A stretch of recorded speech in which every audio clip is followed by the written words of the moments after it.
When you have to shoot, don't talk.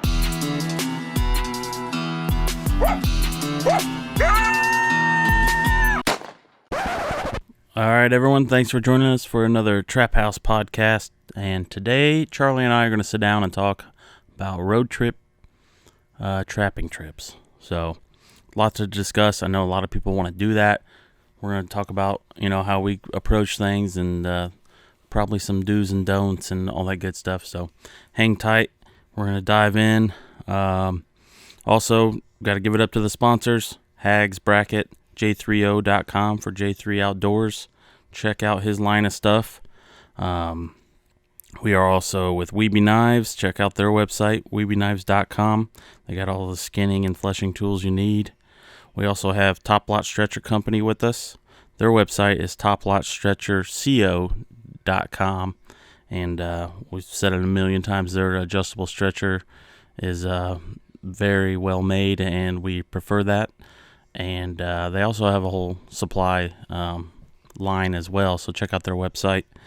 And of course, we got to say a big thank you to Hoosier Trapper Supply. Check out our website. It's HoosierTrapperSupply.com. It's home of the Top Dog Predator bait and the Jet Fuel Predator lure. And want to mention right now, as these are rolling out, the Hoosier Trapper Outdoors show is on YouTube. We're releasing every other week. So if you haven't tuned into that, you might want to jump on there and see where we're at. We're showing a lot of footage in Arkansas. Then we got some footage for South Carolina. And then we do our semi-live series here around farm ground here in Indiana. And join us at the Catch Circle on Facebook as well. It's a great community of trappers. People can share, sell, get ideas, tips, ask questions, whatever. Anything trapping related is fine by me. So hop on Facebook Trapping Circle. The Catch Circle, not the Trapping Circle. And last but not least, we have to say, please join a trapping organization of some sort, either with your state or national level. There's Fur Takers of America, the National Trappers Association, or you can even help out and donate or become a member of the Sportsman's Alliance even. They do great things for trappers and hunters and fishermen and all that good stuff as well. But they do take care of us. So I want to encourage everyone to join and help fight the fight. So, all right, enough rambling. We're going to get Charlie out here and talk about road trip trapping.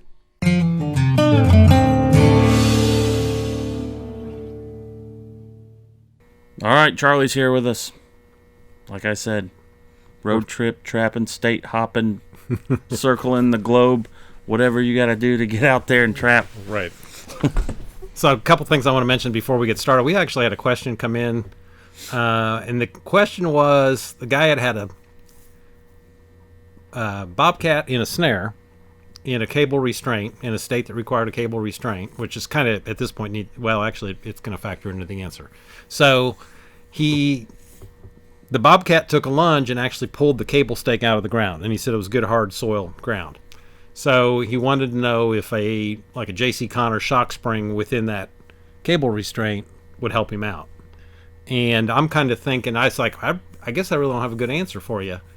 And he wasn't sure if it was going to be legal to do that because you'd be altering the cable restraint. And also, I would think that with as much give as a cable restraint has, as far as being non-relaxing, I don't know if that's going to fit a legal,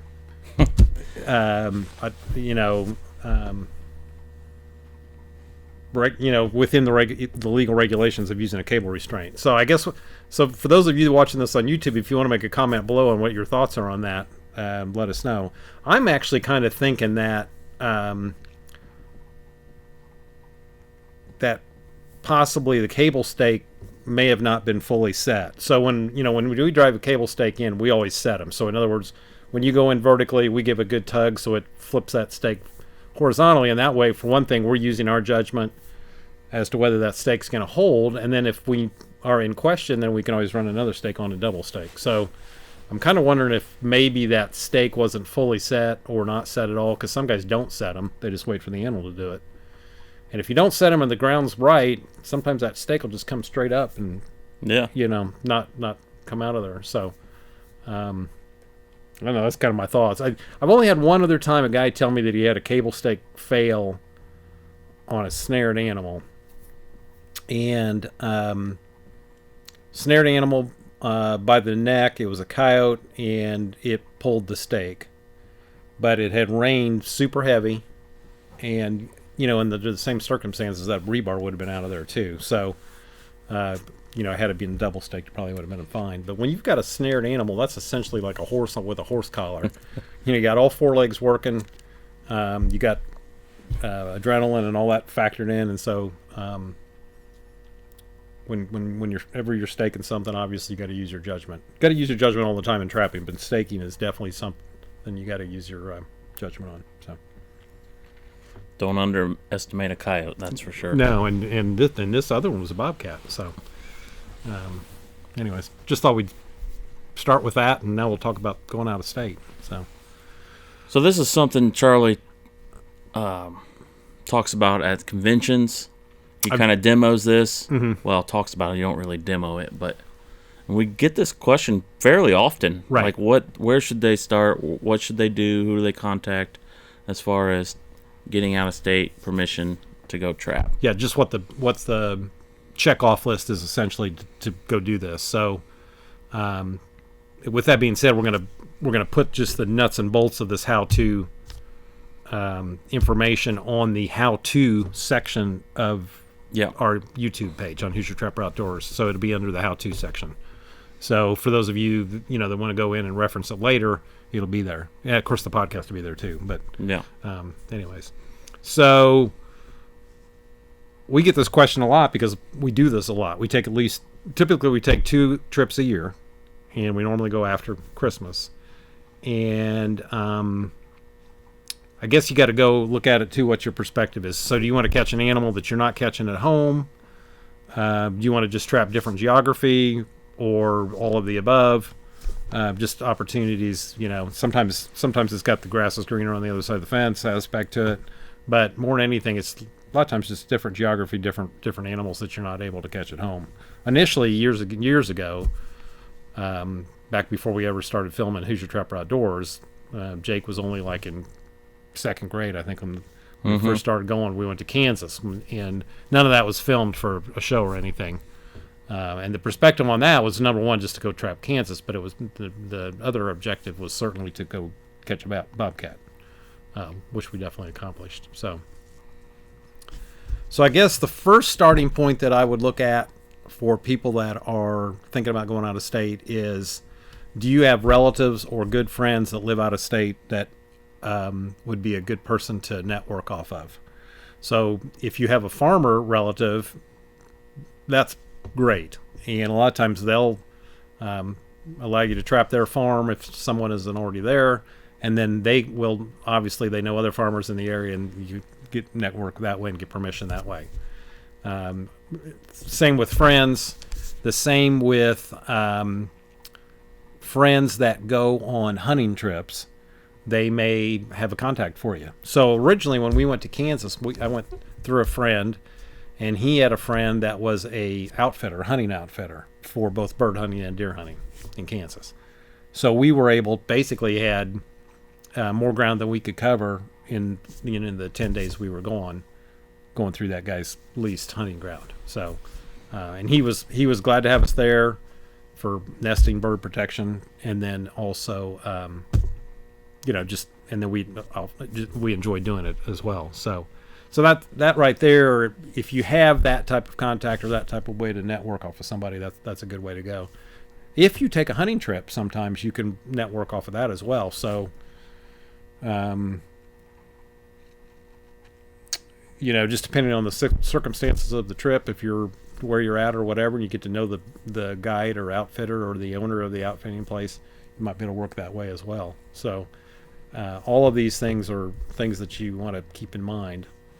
Now, so if that doesn't work out, what do you do? So at that point, then you want to just start looking at what states offer what you want to trap and have adequate amounts of public ground and then are they trapper friendly? Because some states are certainly more trapper friendly than others, and I'm not talking whether it's legal or illegal. I'm just talking in the regulations that they have. Some states are just definitely more open to trapping than others are in regarding the regulations. For example, we trapped Tennessee a couple years ago, and they actually used to be a soft catch state where you had to use rubber jawed traps. And thankfully for the Tennessee Trappers Association, I don't know if it's Tennessee Fur Harvesters, Justin? Yeah. Tennessee Fur Harvesters. John Daniels, which is now the NTA president, they really did a lot of work in Tennessee, and they got that where you just use a typical offset jaw trap. They got rid of the rubber jaw trap requirement. And I've mentioned this in the past. The perspective on that, the reason that was like that originally in Tennessee, wasn't the animal rights perspective. It was dog hunters. They just had a stronger clout within the legislature or within the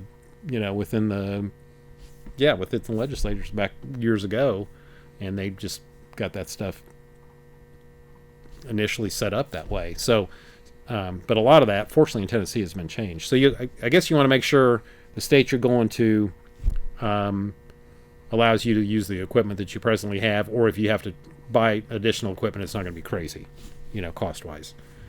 The other thing is we have this reciprocal state, this reciprocity, where if, for instance, in Indiana, we allow non-resident trappers to come here and trap. And we actually treat them pretty good. For one thing, Indiana's a trapper-friendly state. Regulations are good. And our licenses are not crazy expensive for non-residents. I don't even remember what they are. Do you know? No, I don't. It's not bad, though. Yeah, compared to others, it's not bad at all. Right. We've paid as high as $350 for a non-resident license in New Mexico. It's one. So, for instance, Minnesota, they do not allow non-resident trappers, and they are not allowed to go to another state that has that reciprocal law. So they can't come to Indiana to trap because they won't allow us. We won't allow them. Exactly. Yeah, exactly. That's what it comes down to. So, with the present fur market conditions, I don't see a reason for these laws to be like that. Not the reciprocal law, but for the state not to allow non-resident trappers. Back in the 70s and 80s when fur prices were really high, a lot of that stuff stemmed from that. Everybody flocking to one state to harvest that muskrats or whatever. Right. That or they just wanted to keep it for themselves. That. Yeah. So, I remember, I think it was, well, for example, I believe it was South Dakota. They used to allow non-resident trappers. Well, then fur prices got high. Some guys did go up there and trap some critters, and I've talked to some of them. And this is years ago, 70s. So then they shut that down. They shut the non-resident trapping down, and then, 10 years ago or so, they opened it back up to non-residents. Well, at that time, muskrats were high, so then a lot of people ran up there to trap muskrats. Well, then some people got upset about that. So then they changed the law where non-residents could still trap South Dakota, but they weren't allowed to trap they were trying to avoid muskrat trappers. So they wouldn't allow you to trap after a certain date, March 15th or whatever. So in other words, the ice is still going to be on. So there's some things out there like that too that you're definitely going to have to keep an eye on. Another that I back up just a little bit. Another one is these private hunting clubs. A lot of times, once you get known, or you can do it as a control job, sometimes they'll pay you to do the job. They'll provide you a place to stay. They'll buy your license. That kind of thing. And if you can get in on those, great. There's definitely trappers out there that do that. Oh, yeah. So they're a little harder to come by. We have run into circumstances where we weren't compensated, but we're on some private hunting leases, and they kind of want to tell you what to do. And I don't really like that. Because they're not trappers. So yeah. I don't mind. I'll take a casual suggestion, but as far as getting specific, Just turn us loose and let us go. Yeah. So, For instance, we had one spot where a guy that hunting ground private, I won't even say the state, but somehow there was like how many beavers caught in this little ditch? 90. 90 beavers caught in this ditch. So he knew where they all were, and they had that many, and it would have been... It was not true, right. obviously. It wasn't... Yeah, it would have been a typical colony with, some adults and some 2-year-olds, and, well, actually the 2-year-olds might have even been out of there because we were in there in February. So adults, possibly 2-year-olds, and then that year's litter. So you're talking 6 to 10 beavers, max. And this guy was telling us that the last guy had caught 90 there. So anyways, you run into all kinds of crazy stuff. So anyways, let's go back. We're start looking at states that you might be interested in going. And I guess we originally, like I said, went to Kansas, and that was through a private lease. And I switched gears, and we actually skipped a year that we didn't go out of state, which seemed really weird. So I'm never doing that again. And then the following year, we went to Arkansas. And I think what stuck in my mind about Arkansas was I had a buddy from years ago that went to Arkansas, and they had a great time. They actually camped out in the tent on National Forest ground and trapped. Probably wasn't super efficient, but they had a good time and caught a little bit of stuff and slept in the tent and whatever. So I guess we looked at Arkansas first. Or you did. Yeah. I'm just now learning about this. I didn't know how you came up with Arkansas. Yeah. Justin was just kind of along for the ride to begin with. Yeah. Essentially. And that was kind of when you first started trapping, really. I mean, you trapped around here for a little bit, but then you pretty much jumped in with both feet, and then you went on that hunt, that trapping pretty trip. much. Yeah. So,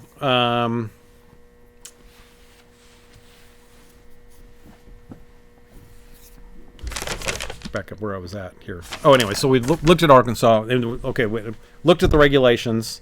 They've got a lot of public ground. They've got wildlife management areas and national forests that are allow trappers. Mm-hmm. And they have some that don't. So you got to be a little bit careful. That typically they're smaller WMAs, wildlife management areas. The larger ones, there's usually not an issue with trapping, but definitely they're in the Arkansas regulations. They list them specifically by each one, and then there's national forest ground. The way I understand it, WMAs are managed by the state within, and that's typically as federal ground, but the WMAs are managed by the state with food plots and that kind of thing, wildlife management areas. So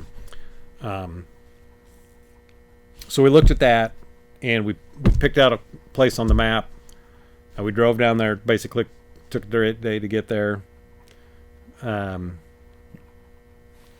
We checked out a couple areas. That's one thing, if you can or if possible, before you even go out on one of these trips, and you got a spot in mind based on a map and what you've heard and what you've seen online, if you can go scout it out in person, that's huge.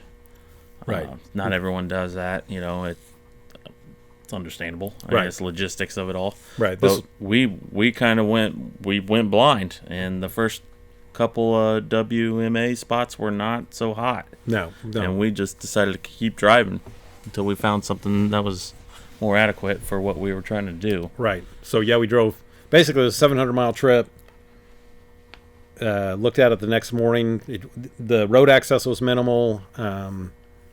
It just wasn't going to really work for what we had in mind.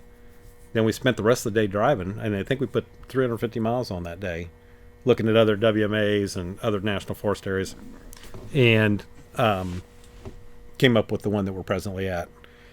And it's big enough, and it's got enough road access.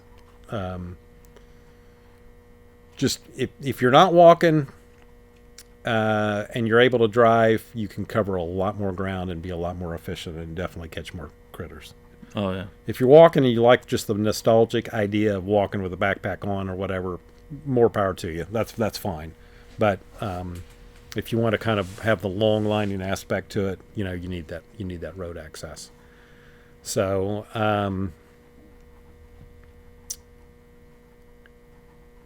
another thing that you want to look at is, so you pick out an area, and if you got to make sure that there's enough ground there. I mentioned this one had enough ground.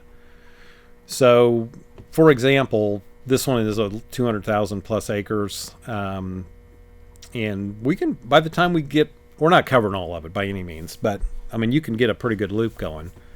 We've been on, so you got, and we're there to trap. That's all we're doing. We're not hunting. We're not sun up to sundown. We're trapping. Right. We're not sightseeing. We're there to trap. So you want to make sure you got adequate ground to trap. You don't, 1,000 acres, 300 acres, 1,200 acres, even 2,000 acres is not going to be enough, unless that's just what you want to do. But if you want to do like kind of a longliner thing, it's gonna definitely take more ground. So we were on a ranch in New Mexico, private ranch. That was the last trip that we made to New Mexico, and it was 52,000, 54,000 acres. It was an awesome place, kind of like it was like their own private national park. It was awesome. Private ranch though, cattle ranch. And believe it or not, that sounds really big, but a lot of that western ground is so wide open. So a lot of it you're not going to set. So, 4 or 5 days in, we pretty much had it set up. I mean, really. Any crossings or edges on all that stuff. Drainages. Yeah, you had it all figured out. You could see it easier. So yeah, it was. So always bear in mind how much ground there is and how much time you have available, and what your perspective is. Are you there to trap all day? So,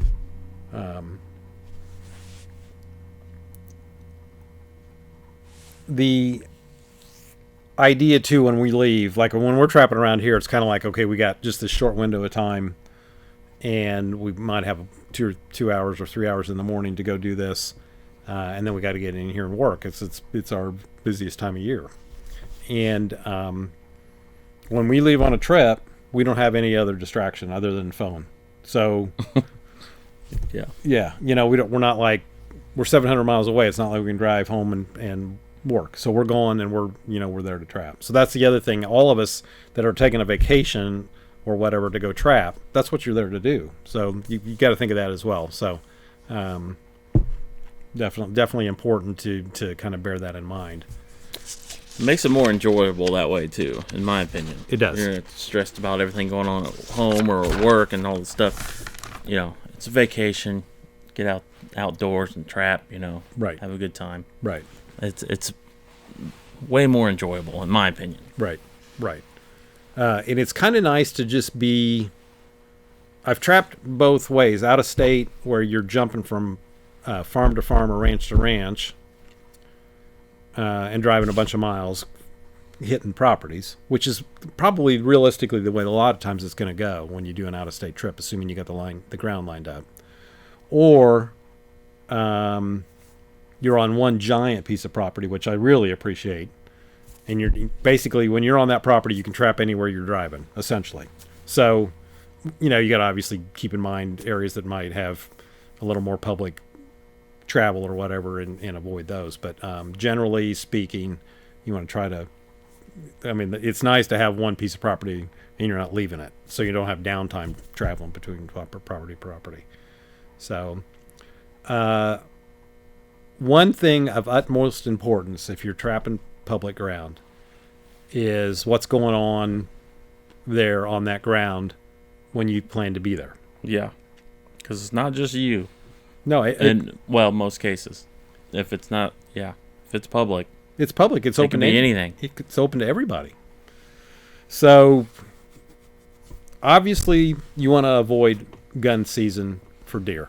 That's like a national holiday. So everybody and their brothers running those roads. You don't want anything to do with that. You don't, and even like the better part of the bow seasons, all that kind of stuff, just avoid it. We typically go after Christmas. Things are pretty much wound down by then. there might be a bow season still in place, but by then generally everybody's over it. There might be a few straggler bow hunters out there still, but that's okay. We're not bothering them; they're not bothering us. But that bulk of that full use for hunters, that is something that you definitely want to avoid. And I think a lot of us, even when we're trapping here in Indiana, we got to be careful that we're not stepping on toes of people that are deer hunting, gun hunting particularly. Yep. So, I mean, there's ground that we pull out of when gun season comes in just because being courteous to them, and we don't want issues with stuff getting shot and traps and all that. So, that's definitely something that's very important to keep in mind. I think we trapped one area that was closer to an urban area. Mm-hmm. And it was a giant property. There's plenty of ground there. We caught a lot of critters, but we had more issues with traps being stolen on that property than anywhere we've ever been. And it was just basically because that area just had so much multi-use. It was everything from bicyclers to people camping to people backpacking, and then some dog hunters. I think was actually secondary, but there was just so much use in that property, which was great. I mean, that's what it's there for. It's a resource for everyone. But it did present some issues as trapping. So, it's just the nature of it. Yeah, just has to put up with it, and right. So as much as I would like to go back to that property, we probably won't. But because we caught a lot of stuff, particularly We did. Well, we did. It was gray foxes and coyotes. We didn't catch. We only caught 3 cats on that trip, but we caught a lot of coyotes and we caught a lot of gray foxes, which was pretty cool. So, the other thing is, so when you go on this trip, where are you going to stay? What are you going to? That's a big one, because especially if you start going further west, like we've done our western trips, it can be few and far between as far as where you're going to stay. So that can get difficult. Right. So we normally have always, unless somebody's provided us a place to stay, we normally buy or not rent a reasonable hotel room. So that's what that's typically what we do. And sometimes some of them, and don't hesitate to ask, some of them will have a hunting rate that they'll give to you. Some of them will have a weekly rate that they'll give to you. We're not staying in Holiday Inn, so you just ask them if they have anything that for somebody that's going to stay longer than a couple nights. So a lot of hotels like this will have workers that come in from out of town that are doing whatever kind of work, that'll stay in these hotels. So, anyways, my wife always tells me not to be bringing anything home, no bed bugs or whatever. But so far, we've never really had an issue with that. So, there's been a few places we've stayed where you could actually put the trap under the bed and catch a critter.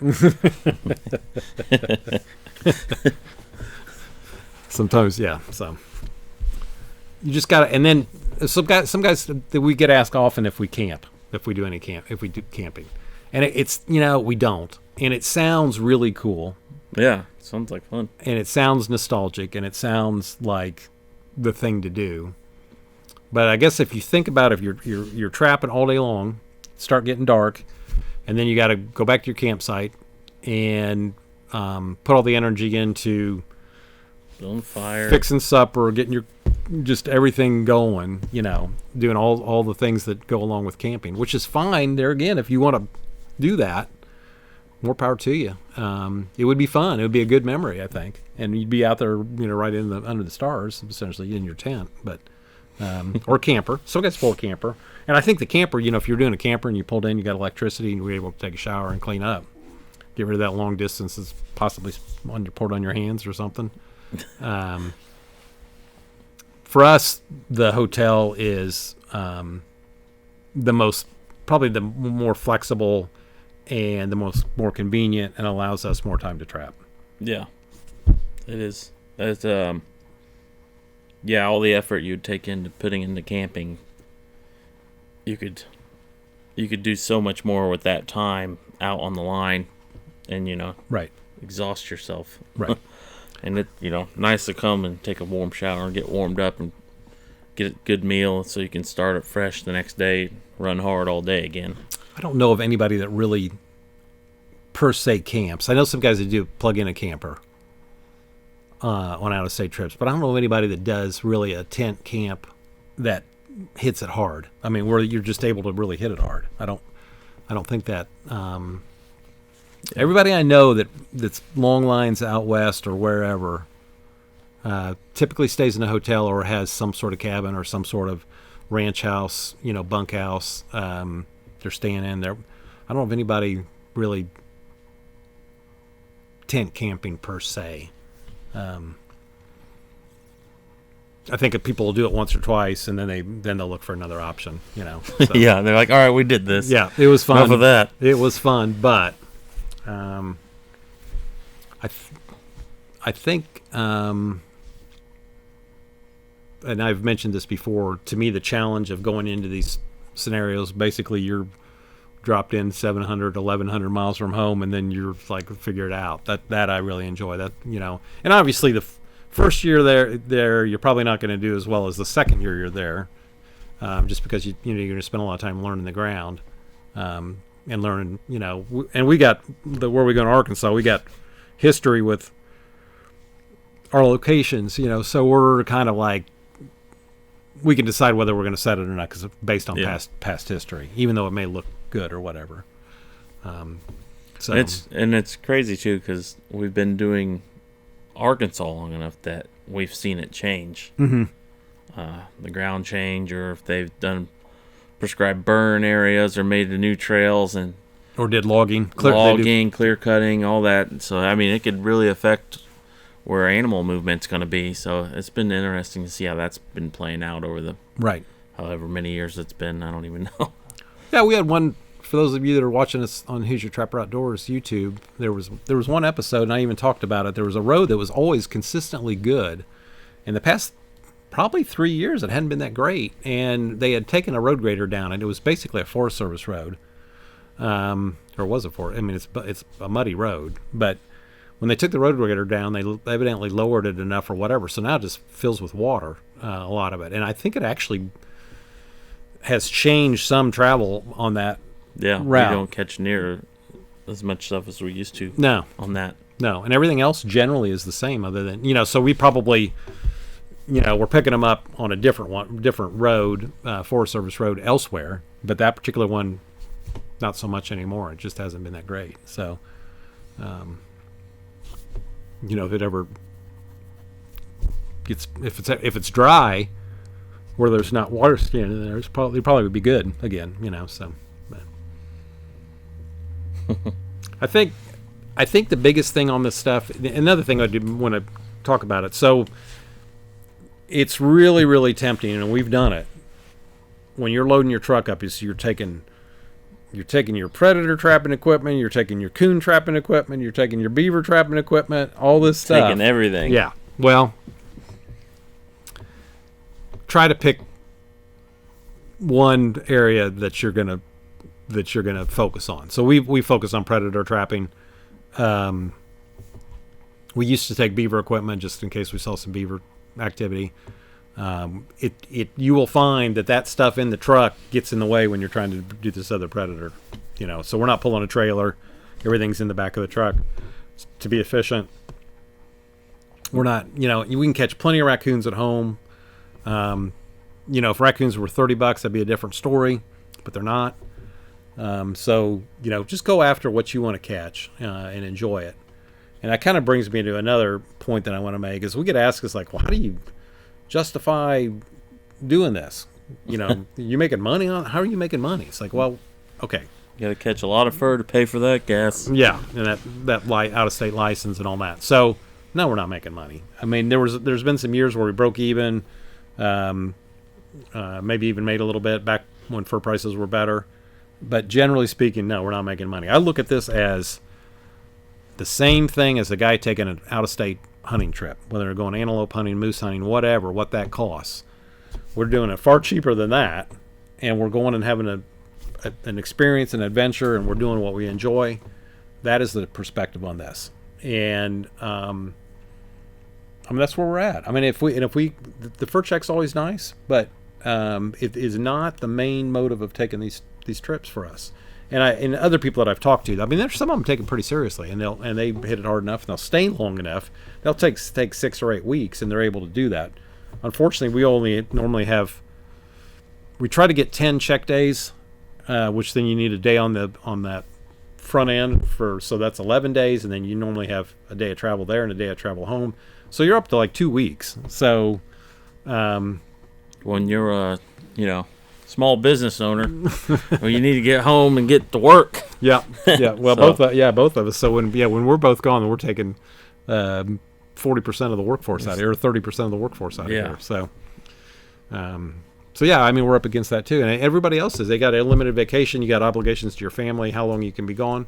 So this stuff is just fit it in the best you can budget wise. If you got a friend that's going to allow you give you a place to stay, so then you just got your license and gas.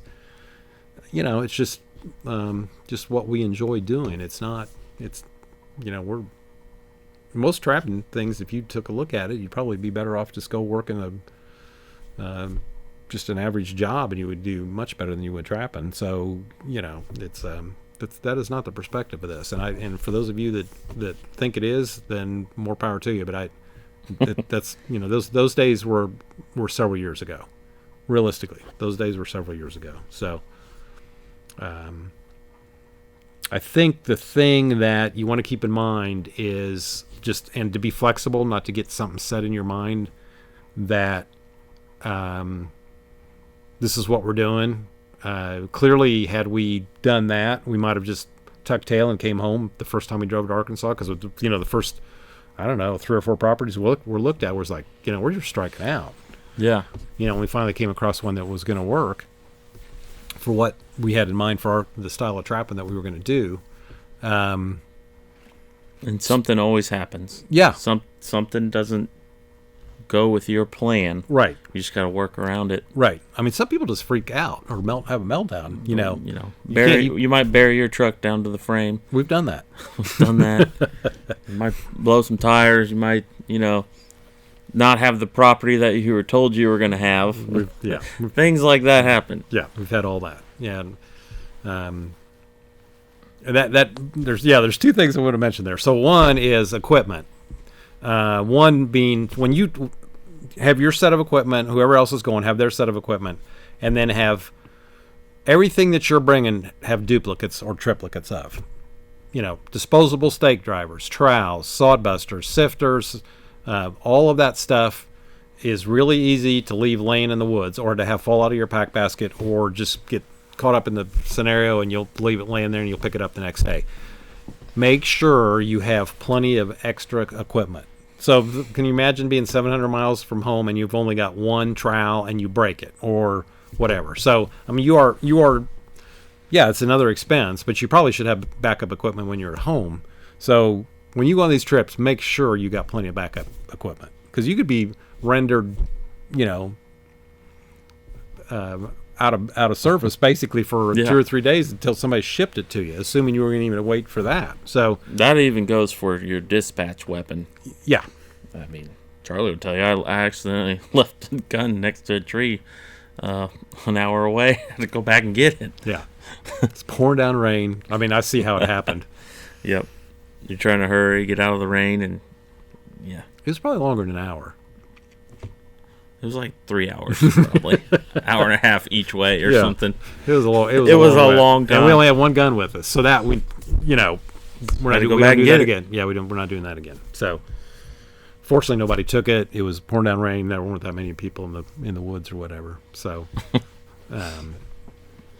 anyways, that equipment is very important. What were you talking about? I was going to make another comment about something a minute ago. I don't know.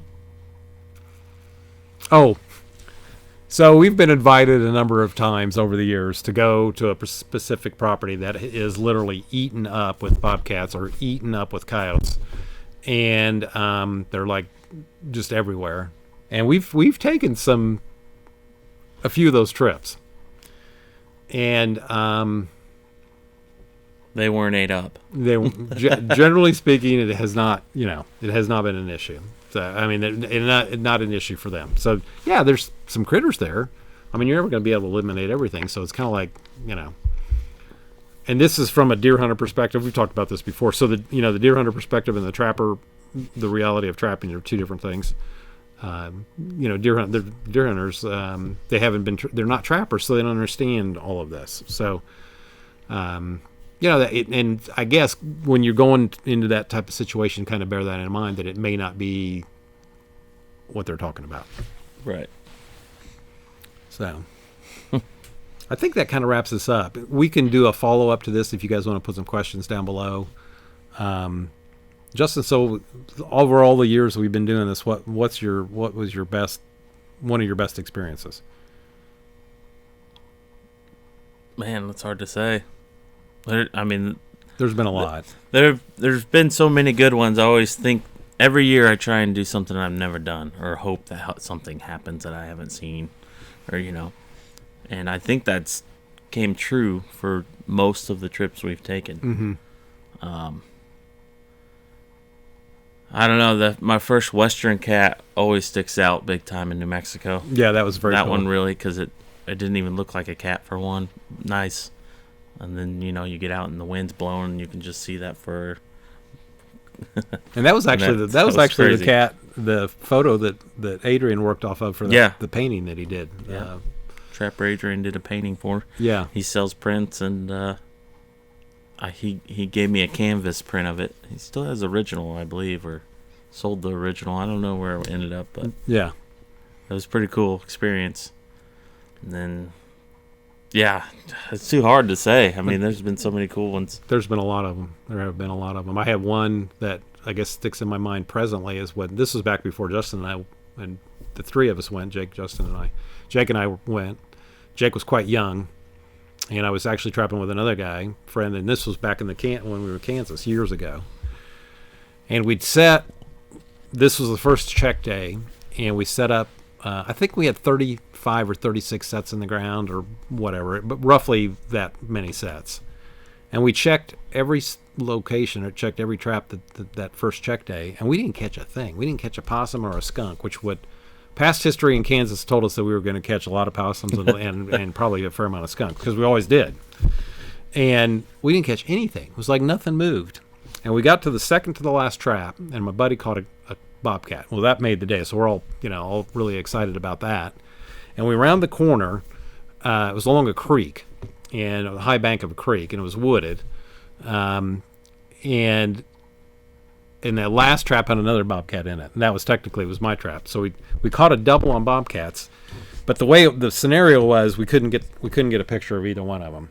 And it's the same frame. Yeah, but you couldn't see one from the other. But even though they were actually probably within 25 or 30 yards of each other, you just couldn't see the two in the same shot. But that was one that, of course, Jake was young, but that was a good memory. And there's been lots of them over the years, but that's one I guess I'll. So with that being said, what's some of the ones that were the most challenging, or the most difficult, or the most miserable, or the most whatever? Oh man, we've had a lot of those too. We've had some miserable days out there for sure. Where were we? It was an Arkansas trip. Ice storm came in. Northern Arkansas. And it was basically, we just got there. We've only had a few days of getting out, didn't we? It was only like 2 check days, and then it just all hit. Then that hits, and then, you got the property owner telling us, you're probably better off getting out of there while you can because of the way the driveway with the slope and the trees, and might lose power lines and everything. So it's like, well, we got to go pull all our traps. Yeah, it was an ice storm warning, and there was a fair amount of snow on the ground. When we got there, it was like 70 degrees, not dry, no snow, nothing. And it just made like a 180. Yeah. So fighting the elements to get out of there and get your traps. And I remember getting rained on / snowed on Yeah, wet. Yeah. with not anything dry on us at all. I mean, down to the bone. But you still had to grab the steering wheel to drive this. Gator thing. Yeah. I don't even know what it was. It didn't even have a windshield. So you're just getting all the elements. In my hands, I thought, we're going to have to amputate them. They're going to turn black, and we're just going to cut my fingers off. It's over. But we made it out. That one sticks in my mind as the most miserable day. And we'll never forget it. So I'm not going to say that it's a good memory, but it's definitely a memory, and it's something we'll never forget. That's for sure. And I remember on that same trip that afternoon, it probably snowed a foot, and I remember standing on the dam of this pretty good sized lake. This was all private, and it was just, I mean, it was snowing super hard. And I don't know if I did a video or you just took my picture or what the deal was, but I remember that one specifically. It was just, was coming down like. And then it just Winter Wonderland. Yeah, it was beautiful, and I didn't have 4-wheel drive truck then, so it was like that was a bit scary, because there was a couple roads. It's like I don't even know if we can even make it up that. Fortunately, we did. I don't know how but that one stuck in my mind as the right up there. I mean, we've been buried to the frame. We've had lots of flat tires and all that. Whatever, but nothing. That was that was a bad day. We've had flooded waters. We couldn't cross creeks or anything like that, where we had to backtrack 45 minutes or whatever. But that one was something.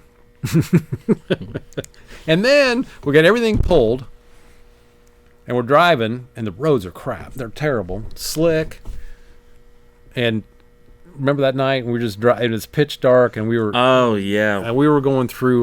We were in northern Arkansas. And we were actually going through Mark Twain National Forest. It's one of those areas where I was talking about where to stay, how it can be few and far between.